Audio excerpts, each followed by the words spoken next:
ಶ್ರೀ ಪರಮಾತ್ಮನೇ ನಮಃ. ಶ್ರೀಮದ್ಭಗವದ್ಗೀತಾ ಅಥ ಪಂಚದಶೋऽಧ್ಯಾಯಃ. ಪುರುಷೋತ್ತಮಯೋಗಃ.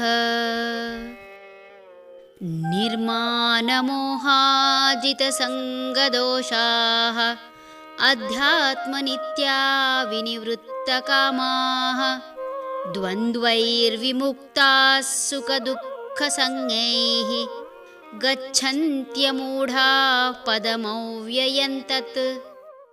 ಅಭಿಮಾನದ ಮೋಹವಿಲ್ಲದವರು ಸಂಗದೋಷವನ್ನು ಗೆದ್ದ ಸುಖ ದುಃಖ ರೂಪವಾದ ದ್ವಂದ್ವಗಳಿಂದ ಬಿಡುಗಡೆಯನ್ನು ಪಡೆದ ವಿವೇಕಿಗಳು ಈ ಅವ್ಯಯವಾದ ಪರಮಪದವನ್ನು ಸೇರುವರು. ಮನುಷ್ಯ ತನ್ನನ್ನು ಸರಿಯಾಗಿ ತಿಳಿಯದಿದ್ದರೂ ಹುಟ್ಟಿದಾಗ ಇಟ್ಟ ಹೆಸರೇ ತಾನು ಎಂಬ ಭ್ರಮೆಯಿಂದ ಬದುಕುವುದನ್ನು ಕಾಣಬಹುದು. ಸಣ್ಣ ಸಣ್ಣ ವಿಷಯಕ್ಕೂ ಅಸಮಾಧಾನ ಪಟ್ಟುಕೊಳ್ಳುತ್ತಾ ಹೋದಲ್ಲಿ ಬಂದಲ್ಲಿ ತನಗೆ ಗೌರವ ಸಿಗಬೇಕೆಂದು ಆಶಿಸುತ್ತಾನೆ. ಕಂಡಿದ್ದೆಲ್ಲ ಬೇಕು ಎನ್ನುವ ಈತ ಮೋಹಿತನಾಗಿ ಅದನ್ನು ಪಡೆಯಲು ತನ್ನ ಜೀವನ ವ್ಯರ್ಥ ಮಾಡಿಕೊಳ್ಳುತ್ತಾನೆ. ಎಂದೋ ನಡೆದ ಘಟನೆಗಳನ್ನು ನೆನಪಿಸಿಕೊಂಡು ಸುಖ ದುಃಖ ಎಂಬ ಭ್ರಮೆಯಿಂದ ಬಾಳುತ್ತಾನೆ. ಈ ಶ್ಲೋಕದಲ್ಲಿ ಯಾರು ಯಾರು ಪರಮ ಪದವನ್ನು ಸೇರುತ್ತಾರೆ ಎಂಬುದನ್ನು ಭಗವಂತ ಹೇಳುತ್ತಿದ್ದಾನೆ.